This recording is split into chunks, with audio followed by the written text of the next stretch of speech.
This podcast contains explicit content. This is Hardly Focused. Part of the Solid Listen Podcast Network. Let's begin the show by starting it.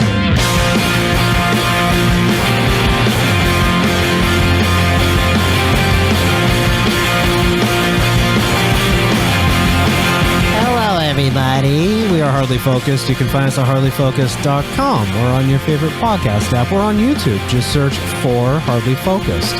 In this episode, we may just discuss the brouhaha with the band Jane's Addiction. Do you like that word? Did you say brouhaha? Brouhaha. Brouhaha. We may also discuss the band The Smiths and why Morrissey continues to suck. We can start that now. Well, it's not.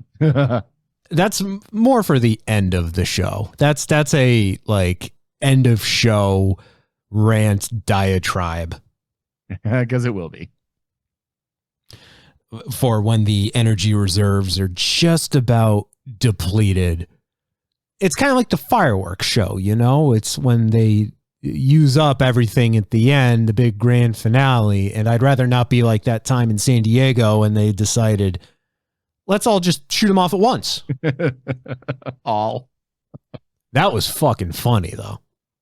I love that video. It's just, that was the quickest fireworks display ever.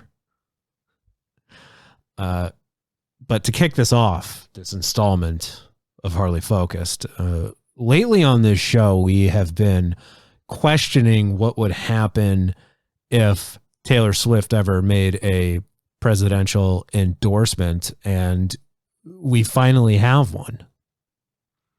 Mike, were you expecting her to come out at any point and endorse someone, or were you expecting her to just stay silent and let it ride? I don't think I was expecting her to stay silent. I figured what she would do is she would make comments about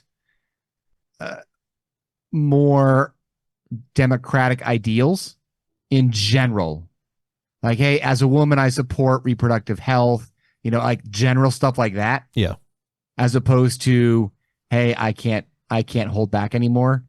And I feel like I remember seeing, I don't know if it was a docu-series or it was a clip of something where I think it's her, she's in a green room somewhere, and her dad is there. I don't know if her mom's there. Her dad is there, and she's reading like something that Trump did. I think it was Trump. It was a fucking Republican. I know that. And she's like, and she was going off like, this is fucking disgusting. How can they do this? Like, she's like, I just really want to say something. And he's like, hey, like, I understand these are your personal things, your personal feelings, but like, look, basically without being like an asshole about it, because like, think about the business side of it. Like, don't just go off on your feelings. You realize you're $1 billion business, and a lot of your people like those ideas. Yeah. And she kind of responded like, at what point do I not say anything? At what point am I compelled to say something? Like, at what point do I need to use my platform because it's required? And on that note, how do you feel about her timing with posting it right as the debate? I mean, up? It was perfect timing. Like, it was not a, hey, I'm going to just bang this out on Insta, you know, a couple seconds later. No. This was like, I had this in the holster, and I was waiting for that 10th pace. Bam. There you go. It is ready. Well, here's what happened is that the real estate guy said this during the debate. They're eating the cats. And she decided, you know what? As a cat lady, a childless cat lady, that offends me. So I'm going to post a picture on Instagram of me and my cat. And maybe I'll just casually offer my support towards Kamala Harris.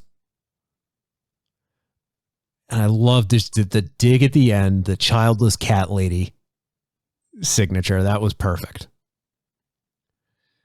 The debate, too, the last episode that we did of this show with Ack and Zach was in the middle of the debate.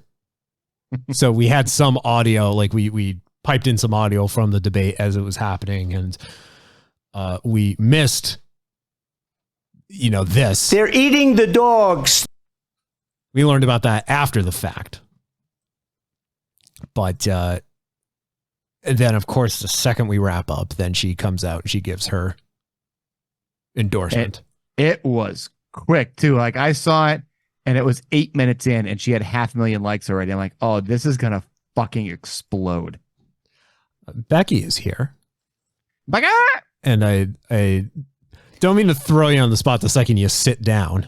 Oh, no, he does. He's throwing you on the spot intentionally. Hurry the fuck up. Get your headphones on. Let's do this. Come on. Go. Now. I can smell the mouthwash from here.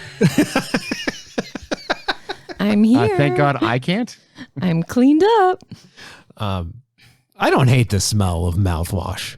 This is a little spicy. It's not the bubble gum, but my teeth are hurting today. What's new? I finished the bubblegum stuff. That's the first time I've ever finished a bottle. I think I've ever finished a bottle of mouthwash, and it's that. I know you're not supposed to drink it though. But it's delicious. It tastes like bubblegum. It's intended for children.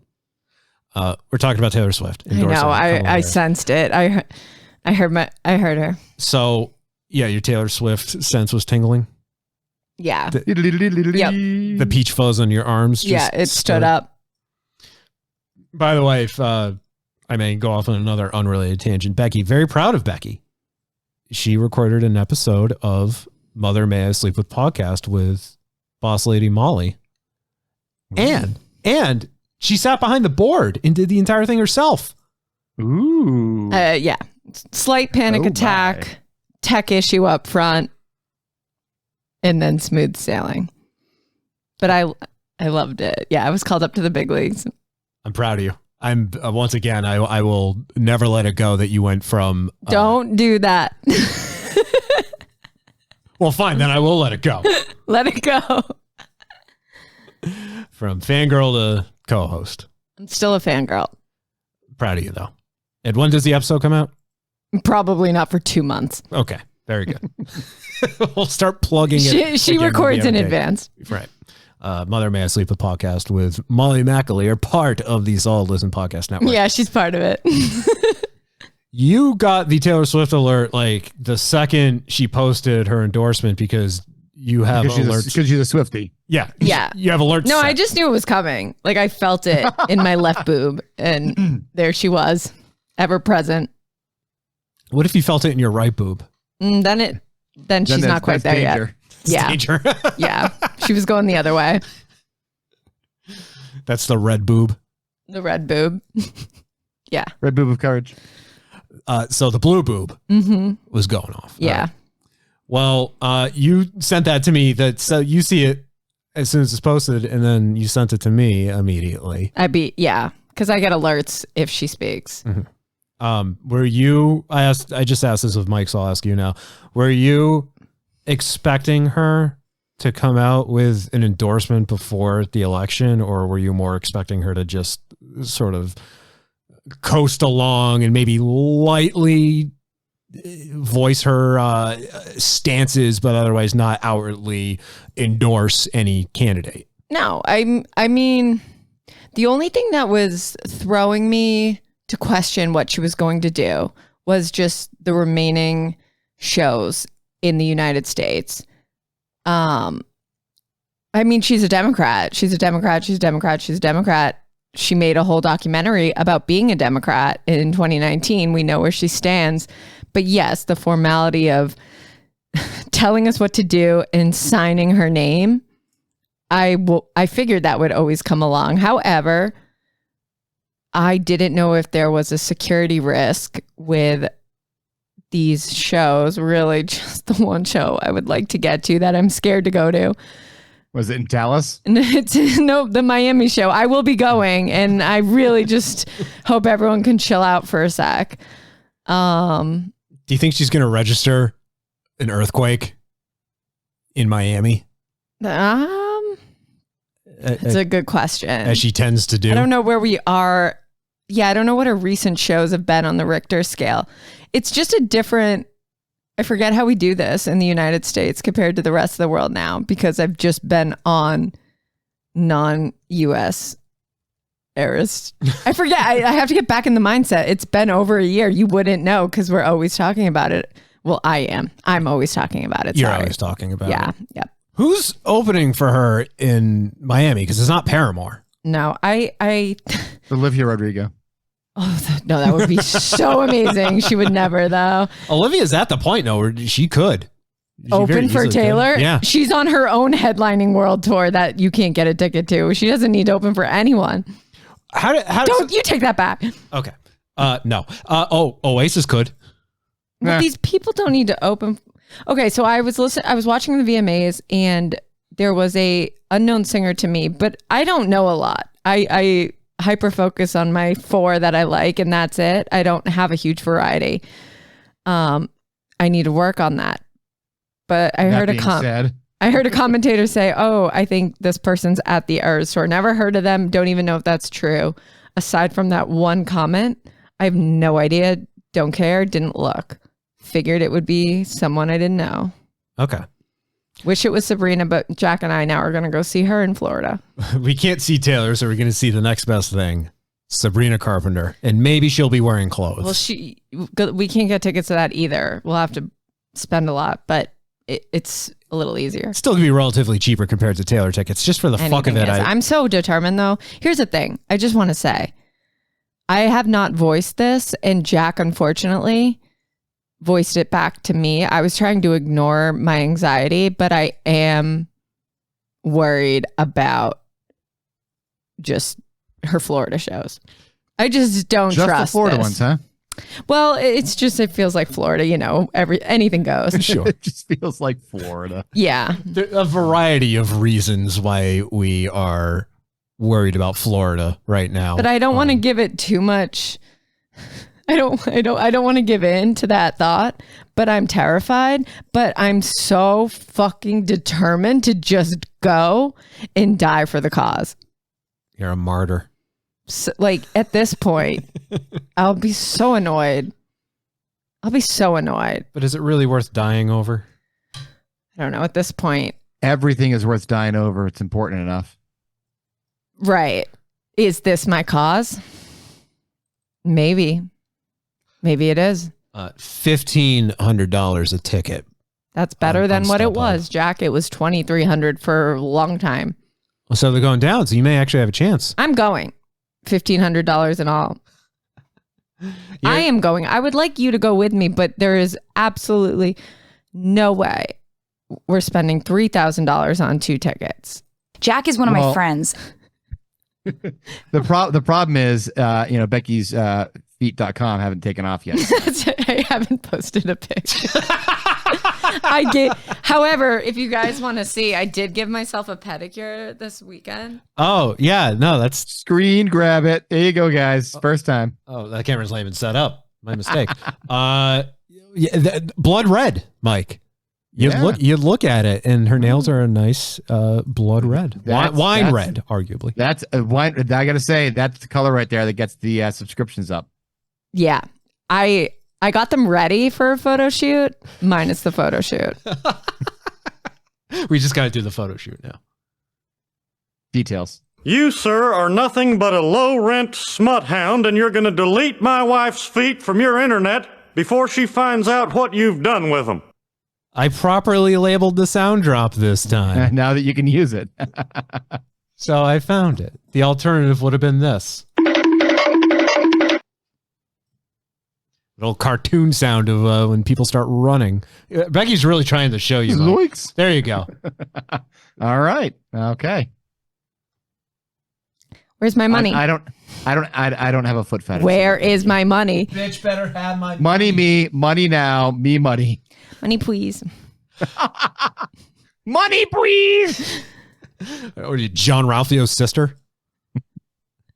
Were you just intentionally quoting Parks and Rec, Becky? I don't know where that came from, but I've heard that quote before. It's Parks and Rec. It's Parks and Rec. Okay. Yeah. It's Jenny Slate's character. Anyway, okay. So further to Becky's point of Miami being dangerous And well, Miami's dangerous in general. I mean, it doesn't matter what's going on or who's performing there. But just the concerns, the absolutely valid concerns that Becky has about seeing Taylor Swift in Miami, it's because this guy. Excuse me, where's the lobby? Down the hall and grab him by the pussy. Thanks. Went on his social media. I'm glad you kept the original audio from the movie. Thank you. Oh, yeah. No, it's exactly how it plays out. Just ask Nick. I'm sure he's a fan of it, right? Oh, it's funny. He prefers the first movie. He knows. Do people usually prefer the first Home Alone over the second one? I feel like the second one was more popular. Well, I don't know. Okay. I always prefer the second one. I love the second one. I love the pigeon. I don't remember. Oh, yeah. I love the pigeon lady. They all blend together into one movie. Yeah. The pigeon lady and then the toy store owner with the turtle doves, who I believe the actor was the same man who played Wally from Wally World in National Lampoon's Vacation. Oh, I did not know that. But anyway, the Home Alone 2 guy goes on his social media platform, which is, as I understand it, losing a lot of money. Shocker. And he posted on the 15th of September in all caps, a simple post that just says, "I hate Taylor Swift." And I feel like something like that is just going to backfire almost immediately. Oh, look, I go on Twitter and yell, "I hate Taylor Swift" in all caps. Nothing happens. No, I found Trump extremely relatable here. He got me with that one. I was like, yeah, we agree. I hate her too. I get so mad. I just want to yell at her and tell her I hate her because I love her so much. Yeah, you're a centrist in that regard. I'm conflicted. So it's in response to, it's fueled by the debate going absolutely swimmingly for him. But then Swift going and posting her endorsement on Instagram of Kamala, as Sarah Palin once said. And Trump's not happy about that. And this coming after, was it like 2 months ago? He posted those AI generated images of Taylor Swift wearing American flag material and saying, "I support President Trump." Yeah. So did he really just figure out that she is not a Republican? I honestly don't know, because he's so self-centered. I can't know what he believes and what he just kind of like puts out there. Yeah. Yeah. He was trying to, I think, I don't want to say goad her because that has sort of a negative connotation behind it, but you know how he is. If he will try to rope you in, he will bait you, and if you don't fall for it, then you're immediately on his bad side. And he was questioning months ago if she was going to support him and vote for him, and then because he was referring to himself in the third person. He said something like, "She probably doesn't like Trump," and then said something. He's like, "She's a liberal. They're all liberals." And that was the most we heard about it until then he started posting the AI generated images that just made no sense. The AI is looking at that now like this is going to be a fucking problem going forward. Well, this sets the stage for it perfectly. Anna Bauer goes on Twitter and she says, "Going after Taylor Swift is genuinely a bad campaign strategy. Taylor doesn't get mad. She gets even." She doesn't just be like, "Oh my God, I can't believe you said that." She'd be like, "I will end you." No, she won't lose either. Her voodoo is strong. I would never go against this girl. Yeah. He should just keep his head down. Yeah, honestly, I think he knew this. I think he knew going into this that there's no positive outcome for it. He just wants to test the waters. He just wants to be able to say he went up against it and that he tried. Well, that's what I was thinking because I'm like, what is the angle here? He's just so overconfident in himself. He's like, it's like he believes his own hype. He likes the smell of his own shit. There are some people, not just Trump, right, who still says, oh, Taylor's never stood for anything. And I can understand if you're just eye rolling some of the things she has said. I do it all the time. But she has been firm in the last 4 years. Prior to that, she had not, where she stands in the elections. So I wonder there's still people who haven't caught up that in the last 4 years, those are the people that don't pay attention at all to Taylor Swift and just read what's, exactly. in the very, very mainstream news, like, okay, we get it. You don't pay attention to it. The exact quote, by the way, from earlier this year in June 10th, according to Variety. So that's a good day. He was asked if, happy birthday. No, it was my wedding anniversary. I knew that. That too. I was at a different wedding that day.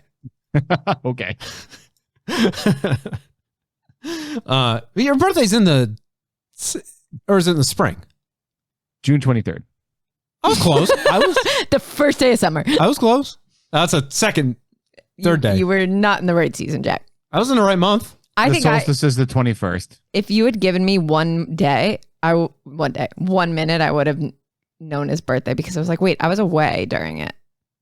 Let's do math. Okay. Let's do math. Okay. Well, anyway, this article from the day of the birth of Mike's marriage. See how I did that? You like that? Save.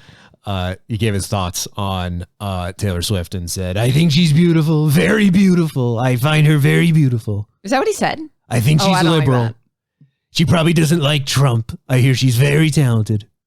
I think she's very beautiful, actually, unusually beautiful. Is that real? Yes.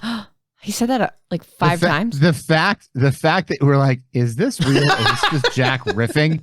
And you honestly can never be sure. I've found I cannot do my Trump impression if I'm reading an actual like multi-sentence quote from him. If I can, you mean my multi-sentence fragment quote? Sure, yeah, it's something that qualifies as a paragraph. If I'm just like coming up with it off the cuff, I can do it. If I'm reading it out loud, it's the impression just drops off very quickly. But he was promoting his book, Apprentice in Wonderland: How Donald Trump and Mark Burnett Took America Through the Looking Glass, and was talking to Variety's co-editor-in-chief Ramin Sotoudeh. What? And that was his quote. What else does Mark Burnett do? I saw his name recently.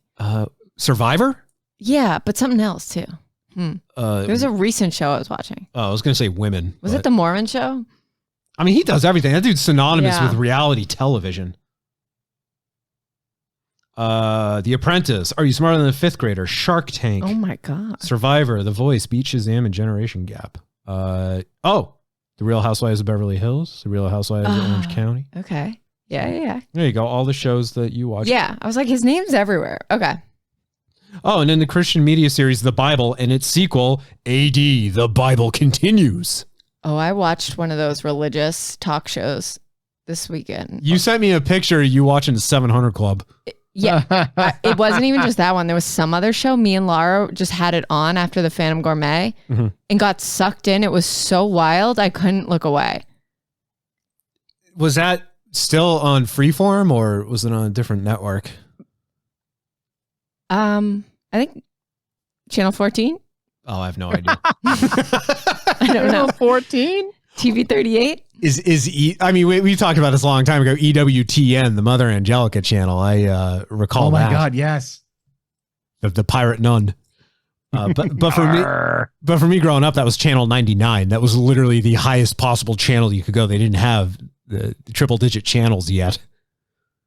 So EWTN was reserved for the absolute highest. Because you'd be a joke, be like, I'm 6 years old. I'm like, how many channels do we have? How far does it go? And then you're the far end of the spectrum is just nothing but Jesus. I need you to watch this show. I actually forgot about that. I'll circle back. I feel you need to watch this talk show. It was so wild, so funny, so crazy. That's your homework. Anyways, sorry. Well, around this time, a couple of years ago, I was in Chicago, and when I was Ubering to Riot Fest, one of the cars I was in, they had K-Love on. Oh, fuck you. Mentioning that name in this presence, fuck you. Which sort of, I don't know if ironic or coincidental is the better word to use, but K-Love in Chicago used to be 97.9 The Loop, which was essentially Chicago's WAAF, just owned by a different conglomerate, but ultimately suffered the same fate as WAAF did. The Loop, Becky, you were wearing that shirt yesterday, but the Loop featuring the morning show, Man Cow. I'm better than you, I'm funnier than you, and guess what? I got a huge dork. But I could not name a single Christian artist. The Killers? Creed? Flyleaf? Reliant K, Flyleaf, sure. But I don't think any of these wouldn't play on K-Love. I'm thinking more like like actual like Christian. Yeah. Like Amy Grant. Amy Grant, thank you. I was gonna say Amy Grant, thank you. So I'll say Amy Grant's playing. And then they go to do a break.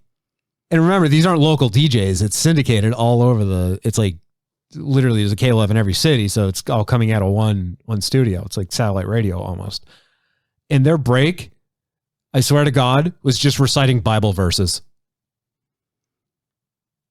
Like back. Jesus loves me and I know this fucking show sucks balls.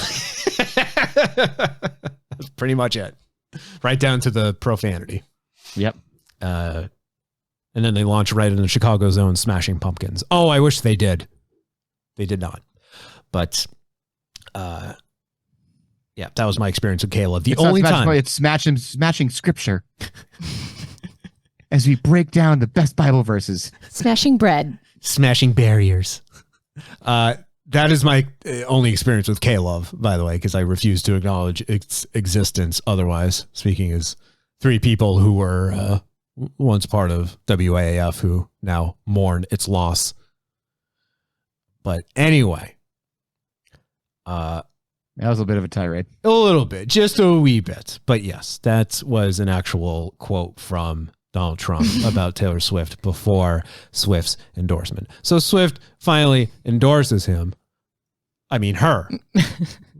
Well, let's go back. She did endorse him, according to Trump, using the power of artificial intelligence and Photoshop.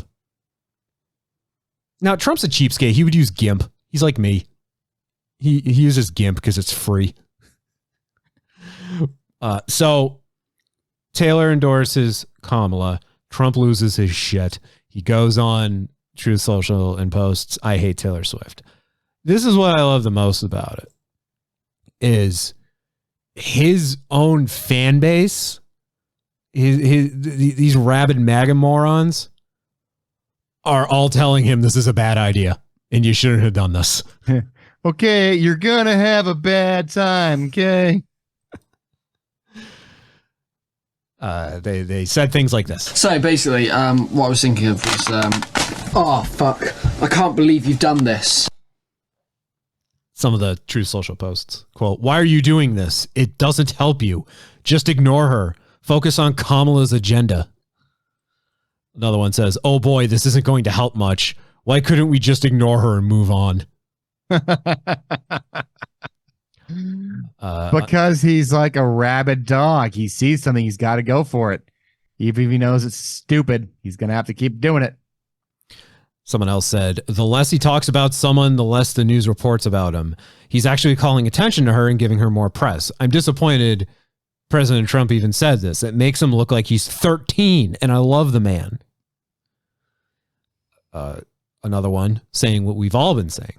Don't pick a fight with Swifties. That's a losing message. Just ignore and move on. I would take down that post ASAP. Yep. And but then, hey, once it's up for good. And then finally, because then if he takes it down, he looks weak.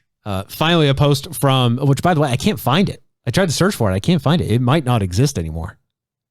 What? True Social? The I hate Taylor Swift post. It might not be there anymore. That's what I was like, is this real? Just I saw it when it was up. yeah, I think I did too. But when I was trying to click on the links to the actual responses that I just read out loud, and I'm not crediting it, I'm not giving out the handles of any of the people who posted this because I don't want to. Maybe I'll save them some dignity and not reveal that they actively use True Social. But they were all going to a page not found, so you very well could have deleted it. Well, there is a Twitter account that's Trump's Truth Social tweets. I don't know, whatever they're called. Truths. There. I think I did. Yeah, see that there. The last response, by the way, that I pulled comes from the late great Michael Clark Duncan. Remember him? He passed away in 2013. Oh yeah, that's tragic. But he came back to post a response to Trump on True Social, and it says, "Maybe delete this one, boss." No, he is very much still in the great beyond. Michael Clark Duncan. Great movie, though. Green Mile. Fantastic movie. All of his movies are great. He's even in one of my favorite movies, Friday. He's a background character in Friday. Did you know that? Oh, I don't think I remember that. Yeah, in this scene. You got knocked the fuck out, man! When Red goes to pick up his bike and Debo's playing like dominoes or whatever, and one of the guys in the background is Michael Clark Duncan. That's my bike. I did not know that. Yeah.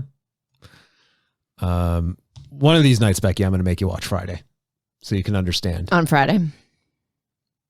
Talking about she looked like Janet Jackson. Oh, no, she didn't go there. Yeah, bitch got out of the car looking more like Freddie Jackson.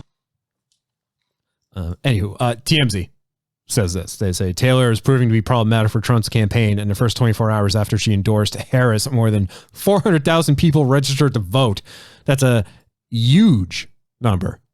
Since the last election was decided only by 44,000 votes in Georgia, Arizona, and Wisconsin. Where were these people, though? I'm like, guys, register. Yeah, why haven't you? Yeah. Yeah, come on. What are we doing? But cool. I've been thinking about this like increasingly every day. Be Zion increasingly. Yeah. That's what I was thinking. I've been thinking about this every day. Is that in 2020, and I mean, for obvious reasons, there was a lot of like get out the vote, let's say propaganda. But there was a lot of just go vote. You need to vote. There was a lot more of that. This is so important. And so much so that, and I know that it was 2020. So obviously the amount of, let's say like televised content that we were getting, like scripted content, was few and far between just because things were shut down. But that's when we got the West Wing quasi revival, and they all reunited to do the stage production of Hartsfield's Landing. And that was in between acts, they had actors all coming out, like Lin-Manuel Miranda, and I think either Obama or Clinton was there too, and they're all saying you need to vote. Oh my God, vote like your life depends on it. For the love of Christ, please vote. And I feel like we don't have a lot of that this time around. I mean, there's obviously a lot of people saying go out and vote, but I feel like the push to do it is not as significant. There wasn't much else to do in 2020. You're right. So everybody had one thing they're promoting, and it was vote.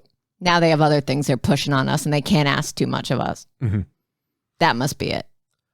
I'm also hoping to just the current climate in which we live is getting some people's attention and sort of turning people on towards, actually going out and voting and making sure you're registered to vote, so on and so forth. And by that, I mean, not just the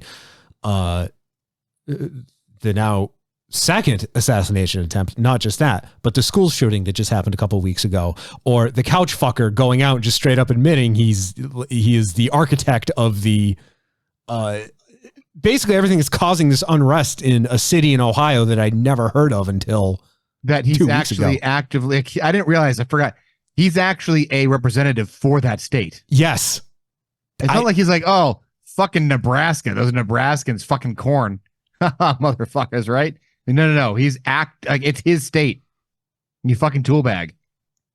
He doesn't care if it crashes and burns. I mean, I'll make fun of Ohio. I'll be the first one to make fun of Ohio. I mean, yeah.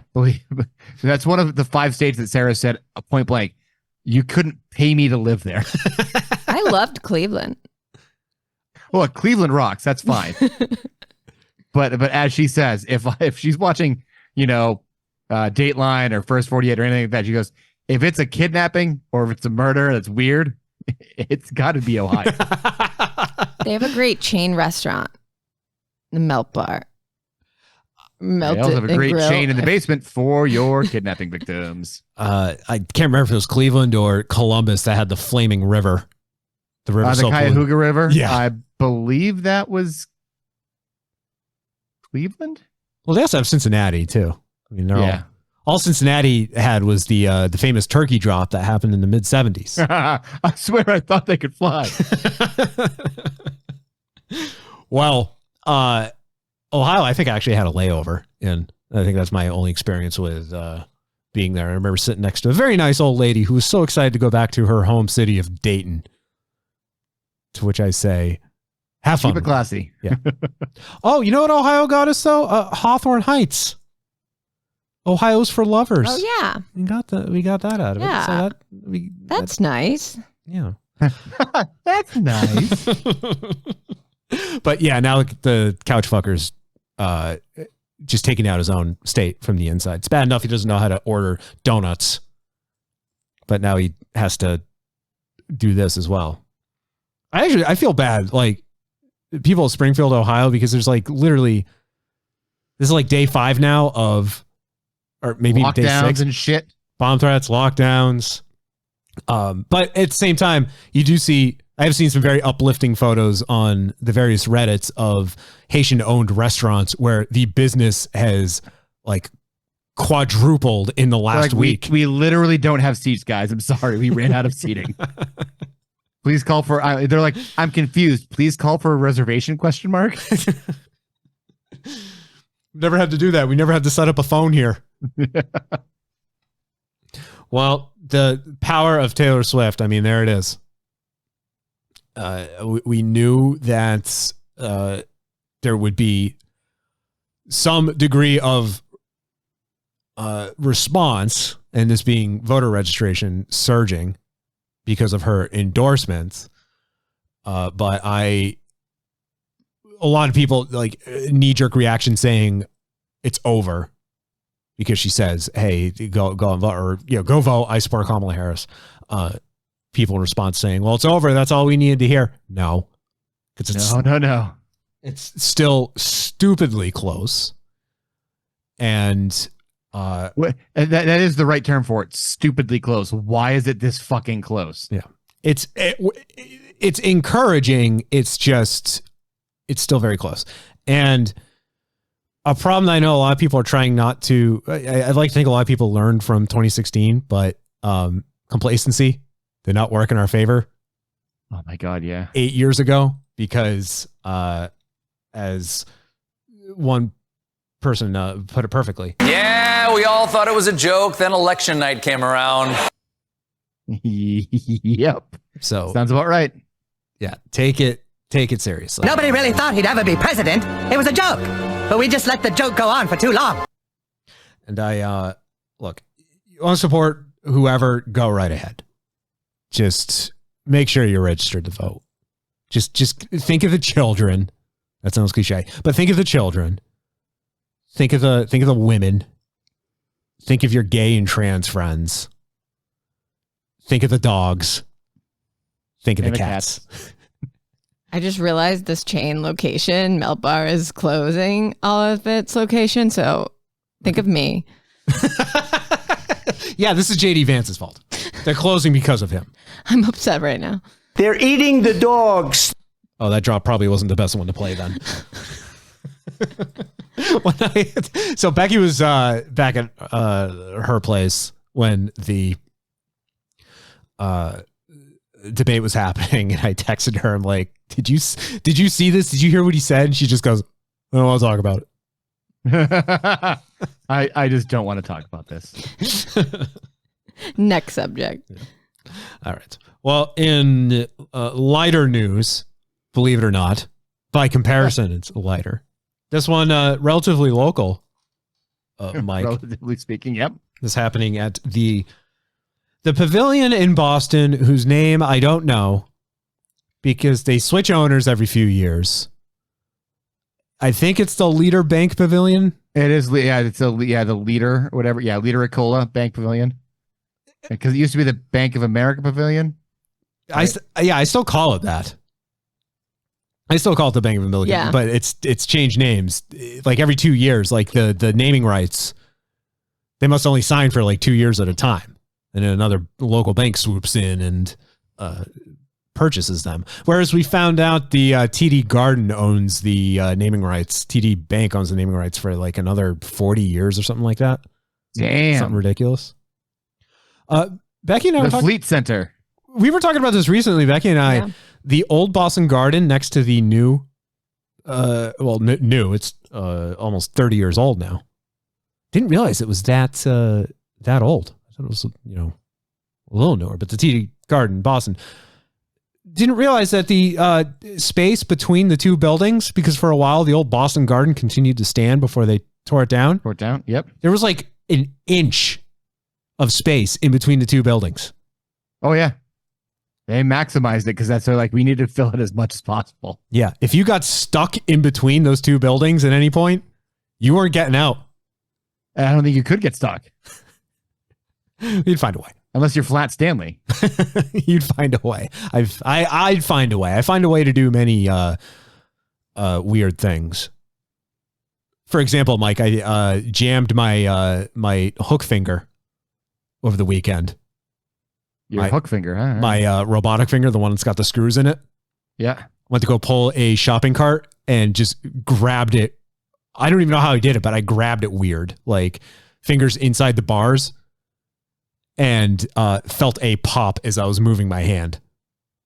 And now it's nice. Pops are generally not good to feel. Right. And now my finger is a little less swollen today, but it's been nice and swollen.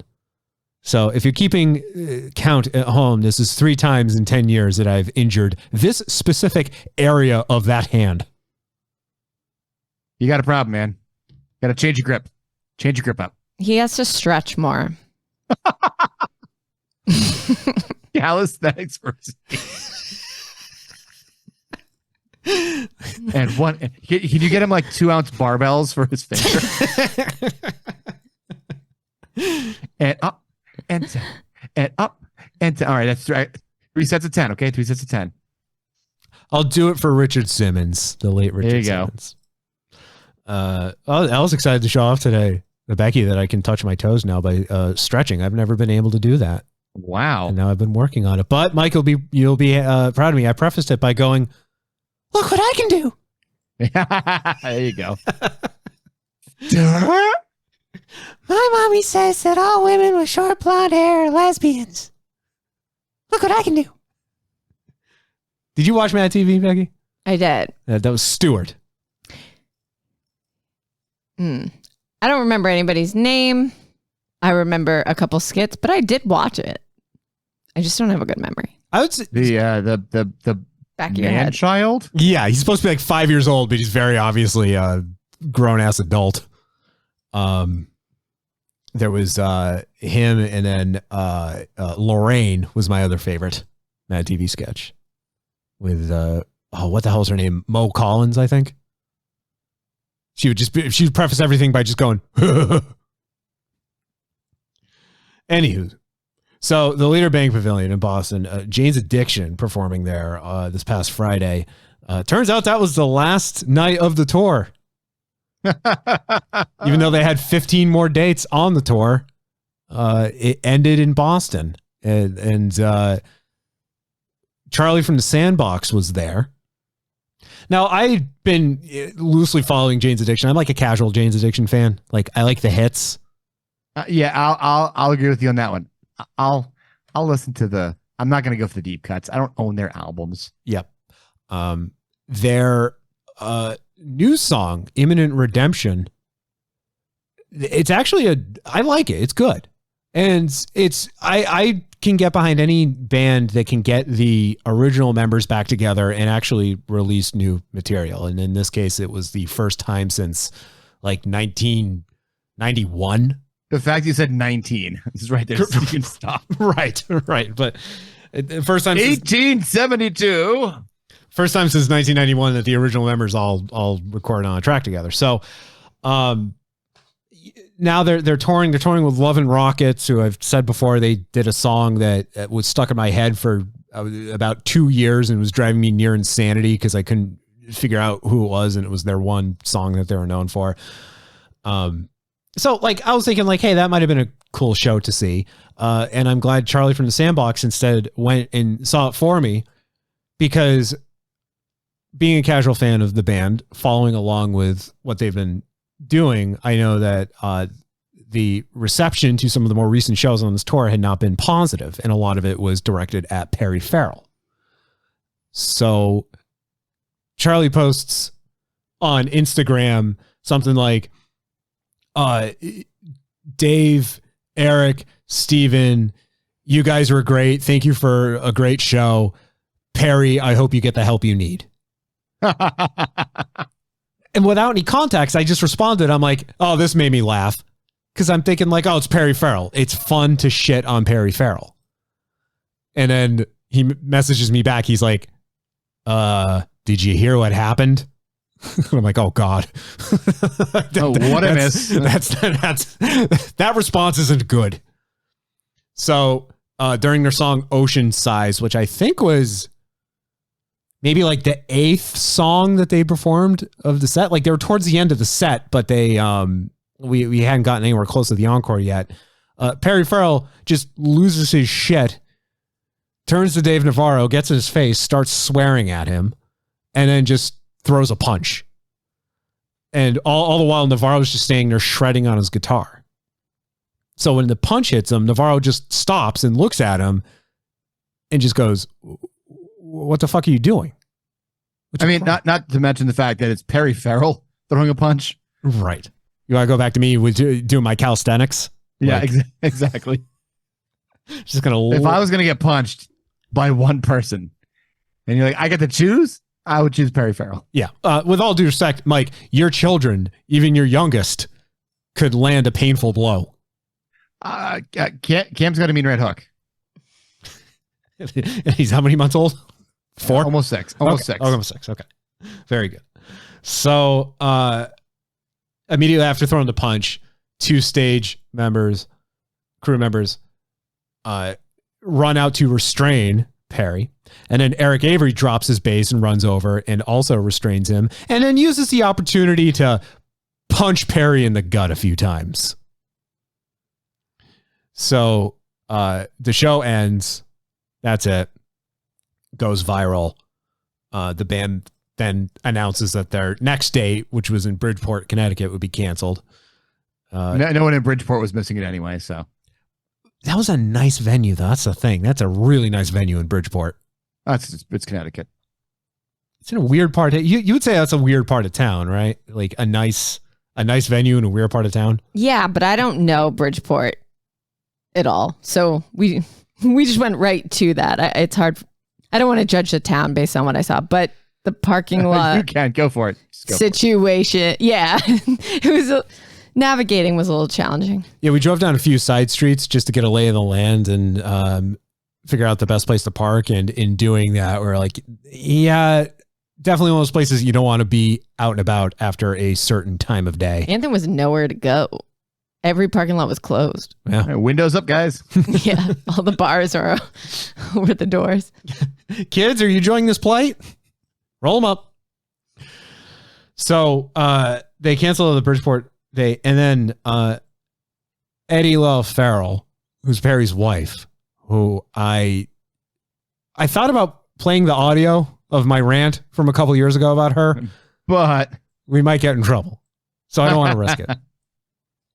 But I don't like her. I never liked her. I felt her presence in Perry Farrell's satellite party where her role was backing vocalist and dancer, was incredibly distracting. She reprised that role for the Porno for Pyros reunion last year and ruined that, in my opinion.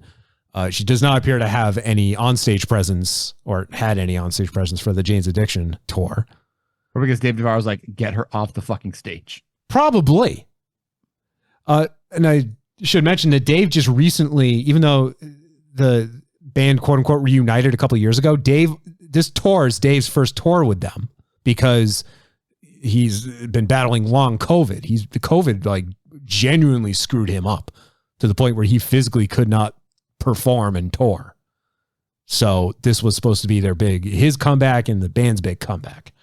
Wouldn't be surprised if he had a stipulation and they're saying she can't be part of it. But anyway, she goes on Instagram and she's defending her husband, but she's blaming everybody around him. She's saying that his vocals were being intentionally turned down and that the guitars and the drums were turned way up to drown him out.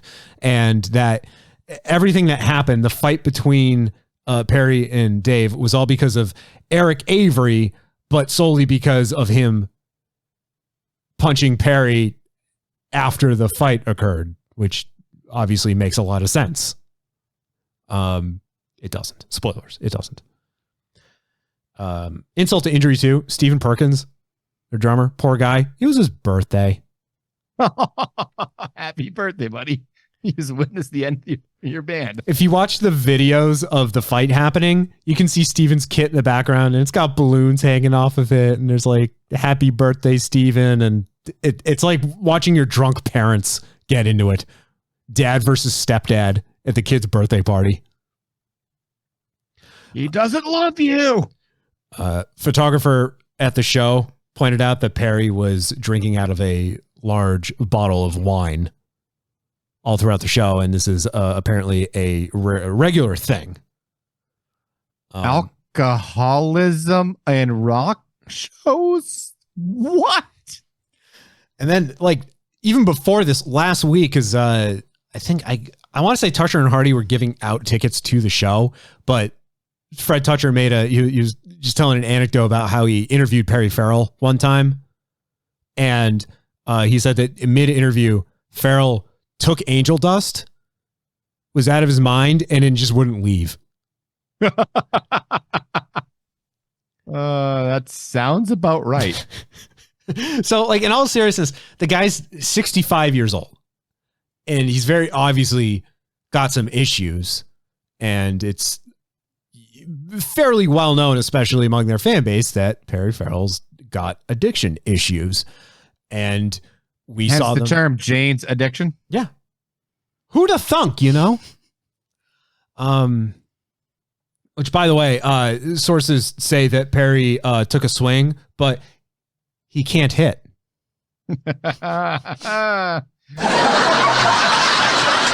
Thank you. So the addiction, the drug, the alcohol problems, very obvious. His wife not really helping the situation, in my opinion. I think she... You're not helping. Blaming everybody but him, not really even showing... I mean, yeah, showing him support, but... Why? I mean, let's be honest, though. Would you, start talking bad about your meal ticket? Sure. You mean meal ticket? You mean her means of U.S. citizenship?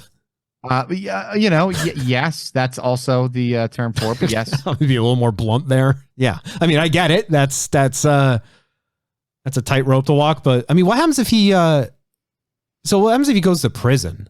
Like, say he fucks up and he goes to prison. Yeah, but how long have they been married officially? A long time. Like, then I believe she is she's in the clear now. Okay.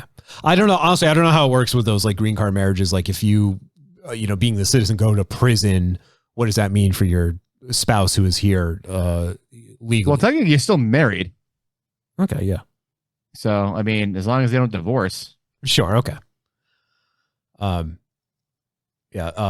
The internet vilifying her for pretty much just enabling him. Are they calling her the Jane's Addiction version of Yoko? She might as well be. And that's, no pun intended. but she might as well be. So she definitely was for Satellite Party. Satellite Party being that it was that project between Perry and Nuno Betancourt. And she being a part of that resulted in Nuno saying, I'd have better luck getting Extreme back together. And then guess what? Extreme reunited immediately afterwards. Am I the Yoko Ono of Hardly Focused? No. No, you're definitely not the Yoko. You're not the Yoko. I just can't think of anyone who was less less detrimental than Yoko. And I mean that as a compliment. Oh, cool. You're the wife that came in that actually made it better and didn't ruin it. No. You take that back. Do you want to be Yoko? No. Okay. But it'd be funny. All right. But no. You're the Courtney Love of Hell yeah. Why does Jack suddenly have a shotgun? I don't know what you're talking about.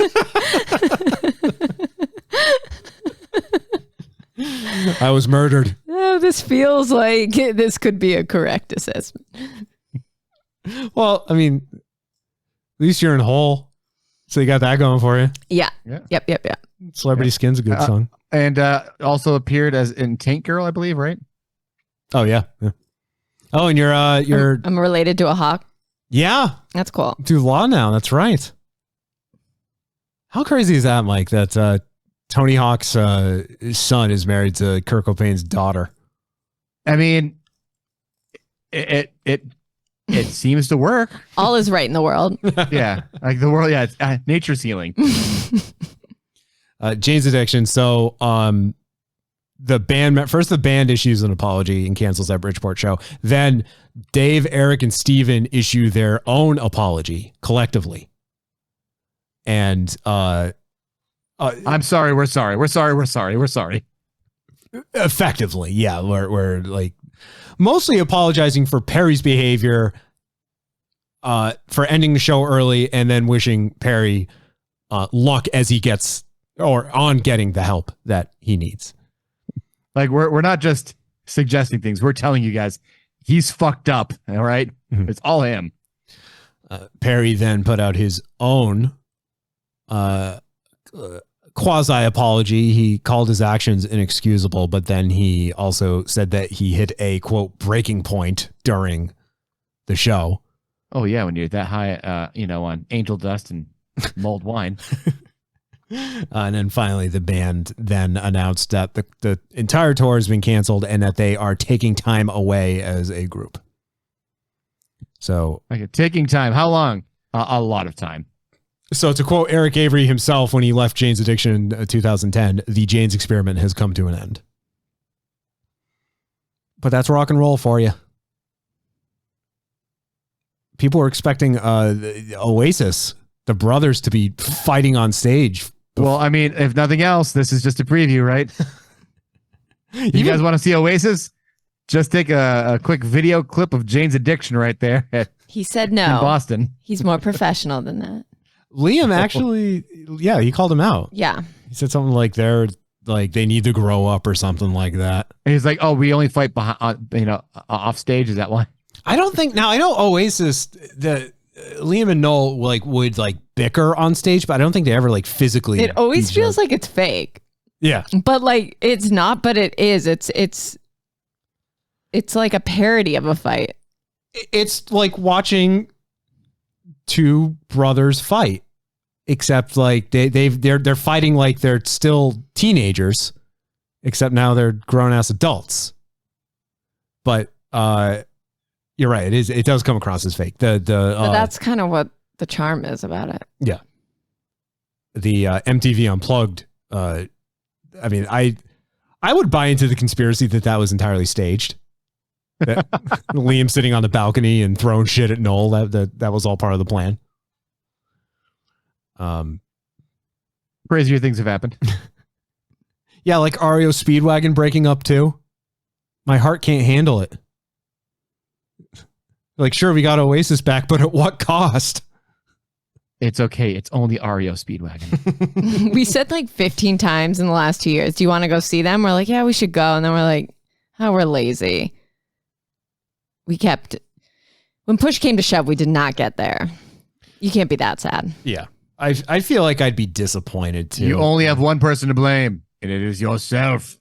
Mm-hmm. I mean, it'd be like the bragging rights of being able to say I saw a Speedwagon, but like I probably wouldn't enjoy it during, like I saw Cheap Trick. Cheap Trick was, I love Cheap Trick.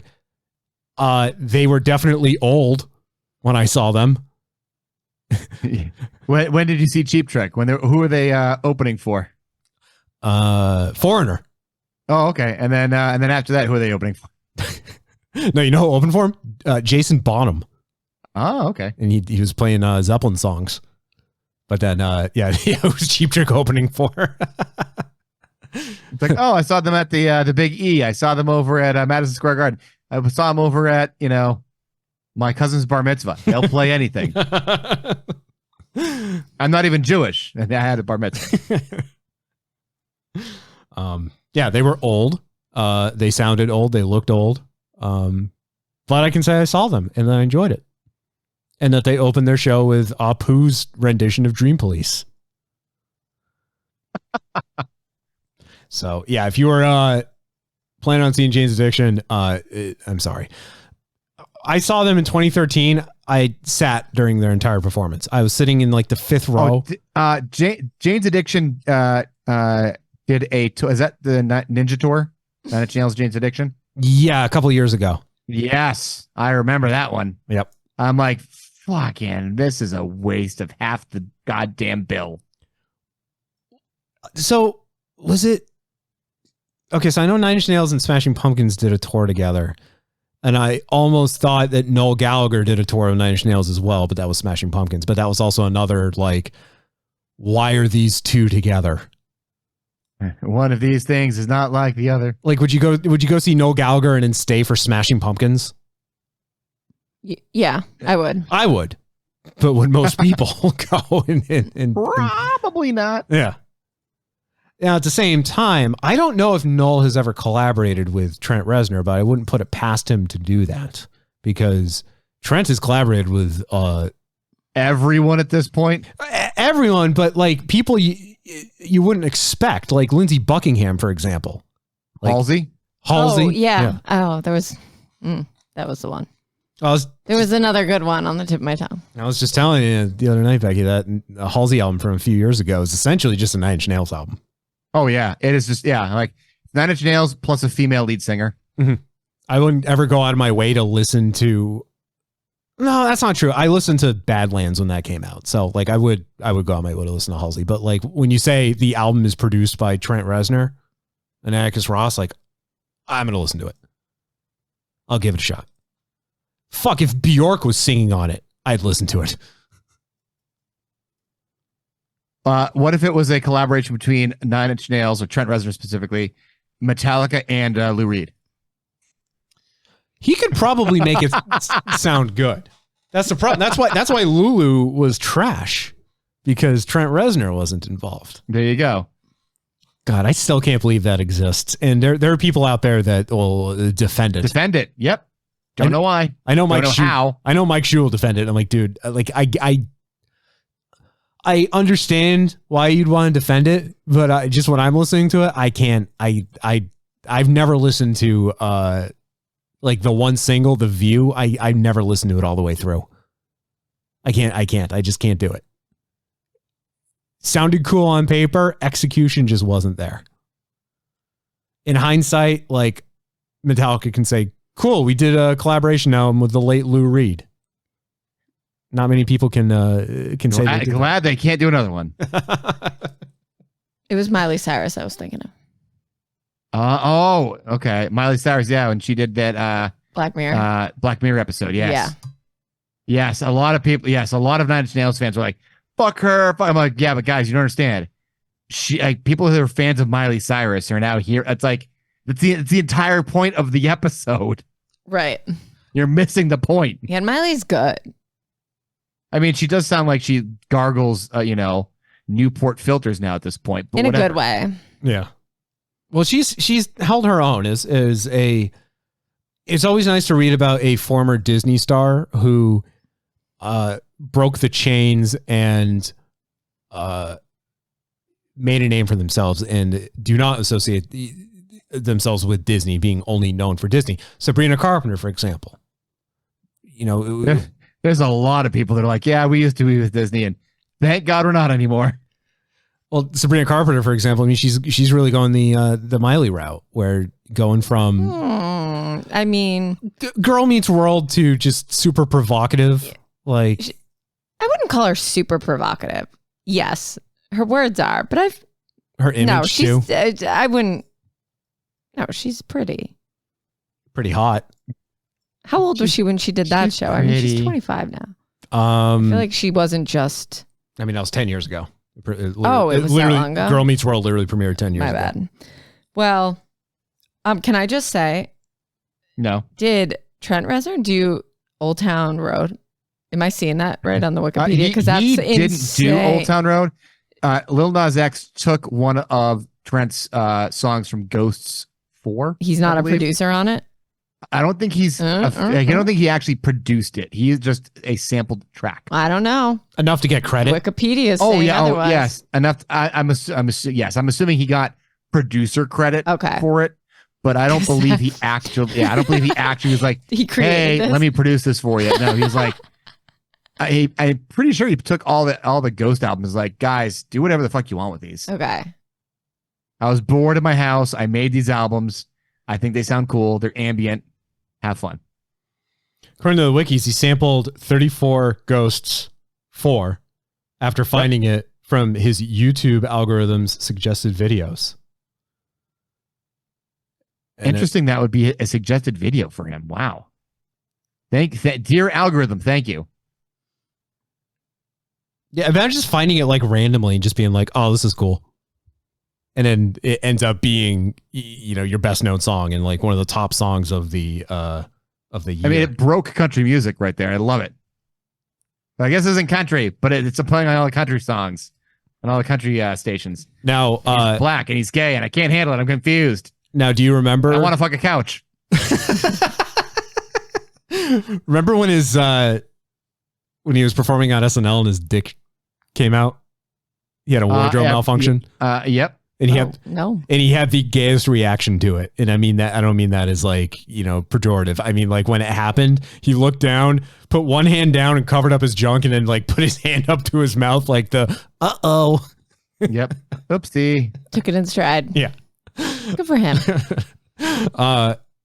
The music video for Old Town Road, do you know what it was, let's say, set entirely within? Westworld? No, close. Very close. Red Dead Redemption 2. Oh, okay. Which at the time was brand new. Not the band. Oh. But the entirety of video was just put together using the just clips from the game. I think using they have, I know Grand Theft Auto 5, it's called like the Rockstar editor, and I think that's in Red Dead as well. But, I mean, it's like machinima, Do you know what machinima is, Rebecca? No. You're familiar with the South Park episode when it's nope. Okay. South, but nope. Damn nope. I'm going to stop you right there. Just nope. It's creating art within some other medium. Like it's on my list of words to look up. Taking a video game and then doing like there's an entire South Park episode that's takes place within World of Warcraft. That's machinima. It seems fake. It's just going over Becky's head. It's just a funny word. Is that a Yiddish word? He's got a bunch of mashugana. No, that's a band, Meshuggah. Okay. Tron Ares. That's the new Tron movie that's coming out. That I want to be excited for it, but Jared Leto's the lead in it, so that kind of dilutes everything. My excitement. Fucks that up. Yeah. Well, the producers wanted Daft Punk to reunite to do the soundtrack because they did Tron Legacy, and it was phenomenal. And Daft Punk refuses to reunite. So they're like, we're done. We told you we're done. I said good day, sir. 9 Inch Nails will be doing it, and it will be credited. It's going to be Atticus Ross and it's not going to be 9 Inch Nails though. I believe it's actually 9 Inch Nails. I believe it will be work will be credited to 9 Inch Nails. Wow. And possibly, I mean, obviously Trent and Atticus can hold their own at this point. You see their names, and it's going to be synonymous with a good soundtrack. But you see their name is synonymous with an Oscar nomination. Yeah, but let's just go one step higher and say no, 9 Inch Nails. God damn. All right. Yeah, I didn't think it was actually going to be 9 Inch Nails. Now I know. Did you watch Tron Legacy? Oh yeah. Okay. Several times. That is a visual orgasm. Right there. That was really for 2010, like right after Avatar. Mm-hmm. A great show of like just how far technology has come. Yes. Now, granted, some people are like, well, the movie was kind of bleh, and whatever. With that, take it for what it is. Visually, that your eyes came. Okay. Now, Tron 3, your ears, it's going to be an eargasm. You're gonna have. It's going to be a spatial orgasm for you. The movie may suck. Don't go see the movie for the plot. See for the visuals and the audio. Yep. Well, we were all seeing Tron Legacy in 2010 too, because that was one of the first instances of using CGI to de-age a character, de-age someone throughout the entirety of the film. Having the de-aged Jeff Bridges. And looking back on it now, it just looks goofy. It just looks cartoon. At the time, it was a marvel. Now, remember, in 1982, when the first Tron came out, that was a technological marvel. Nothing like that had ever been done before. And then you see, you watch Tron now, and you're like, what the hell is this? What am I watching? And I believe the industry really snubbed Tron for the visual effects. Yep. Because they were like, yeah, that looks fucking weird. We don't like you. Fuck you. And you're like, no. That's groundbreaking. You should fucking give him an Oscar for it. Mm-hmm. Well, it sort of became a like a cult thing, Took off over the years. A little bit, yeah. I'm hoping we can get on the Tron ride when we're in Disney. I would love to go on that. Yeah, I hope we can. I would love to do a light cycle battle. I would actually like to pilot a real light cycle. Like I want to do the turns. I want to do the turns, and then I want to crash into you. Just like Dave Matthews. Yeah. That's what I was going to say. Sorry. Why don't you hike up your skirt a little more, Rebecca? Show the world to him? Why don't you go dump your waist into the river on this boat that's passing by? I just listened to an episode of Oh My Lord on that. Oh, yeah? Mm-hmm. Mike, are you familiar with that story? No. Do you want to do the honors, Becky, since No. I cut you off earlier? No, you probably know it way more than I do, even though I'm refreshed. The tour bus for Dave Matthews Band when they were in Chicago, I believe, either 10 years ago or 20 years ago. The anniversary of it was recently. As they're passing over the Chicago River, they decide, we're over the river and it's Chicago. No one will bat an eyelash if we empty our septic tank into the river. So they do, not realizing that a boat was passing by and all that shit, literal shit, landed on the boat. Oh, and damn. And everybody on it. People were blue with the water, that toilet water, the septic water. Yeah, it was a bit messy. But I've also heard stories about like people like this is I want to say this has happened more than once where they've like picked up a hitchhiker and it's like some just like it's him. Yeah, it's unassuming white guy with an acoustic guitar and it turns out it's Dave Matthews and he's like hitchhiking to his own show. Yeah. Oh, I love that. Yeah, I've definitely and there was something where like he was biking to the show and like something broke on his bike and somebody was like, yeah, just pop it in the back. And they didn't realize it was him because like why would Dave Matthews bike to the show? Are you famous? Are you a musician? You seen the video of Jay-Z on the subway in New York City and he's talking to the old lady. The old lady has no idea who he is. He's like, "Are you famous? Are you a performer?" I'm a singer. Mike, Nine Inch Nails was announced in August 2024 to be providing the score for Tron Ares, marking the first time Trent Reznor and Atticus Ross have composed a soundtrack under the name of their band instead of their own names. It could be out of fear that no one will care about a third Tron movie, so trying to get Put the attention. name in there. Yeah, I can see it. Besides Jared Leto, it will star Greta Lee, Evan Peters, Hassan Minaj, Jodie Turner-Smith, Cameron Monaghan, Gillian Anderson, and Jeff Bridges. Which will be fascinating. I didn't think it was possible for him to show up in this movie, but there he is. Well, it's going to be there. I just like that in Tron Legacy, Kevin Flynn claims to have invented the internet, much like Al Gore. And nobody believed him. Nobody took him seriously. All right. Becky, I imagine I'll be seeing Tron Ares by myself. Correct. I wish you well. I'll see you in a couple hours. All right. Morrissey sucks. I'll leave it at that. Yeah, that's good enough. Okay. Morrissey's a donkey. We all knew that.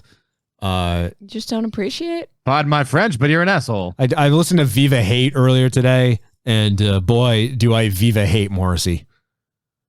Love the songs. I love the music.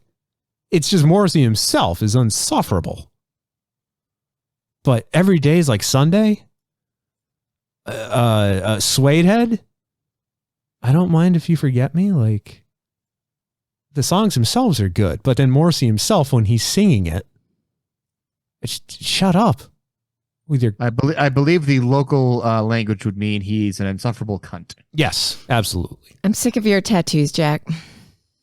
In a way I don't appreciate the Smiths and Morrissey. Oh, I see what you did there.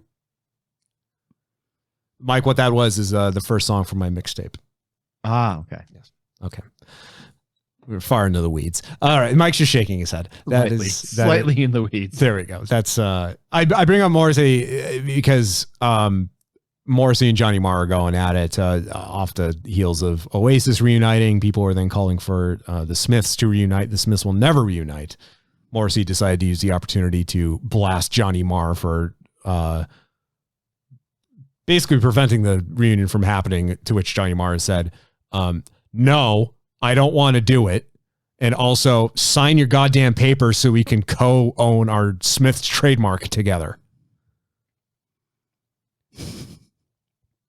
Yep. Yeah, the Smiths was never the name of the Smiths was never trademarked until a couple of years ago. And that's funny. Johnny Marr decided to do it himself because he asked Morrissey to do it. Morrissey didn't respond, so he's like, fine, I'll fucking do it myself. And then Morrissey's all pissed off, like, why didn't you do that? You're like, I did. I asked you to, you son of a bitch. And he complained about it again, and Marr's like straight up saying, okay, I'm trying to allow you to co-own the trademark. Literally all you need to do is sign this piece of paper, and you haven't done it yet. He sucks. Oh, I hate Morrissey so much. All right, Mike, thank you very much for being here. Enjoy Hamilton. I will. Whoa. Becky, thank you. Jack, you're welcome. I love you. Oh, love you too. For now. For now. Today. I like how she hesitated. Yesterday. And for the rest of you, thank you for listening. hardlyfocused.com/store. Buy some merch. We'll talk at you next time. Say goodbye, Becky. Say bye. Goodbye.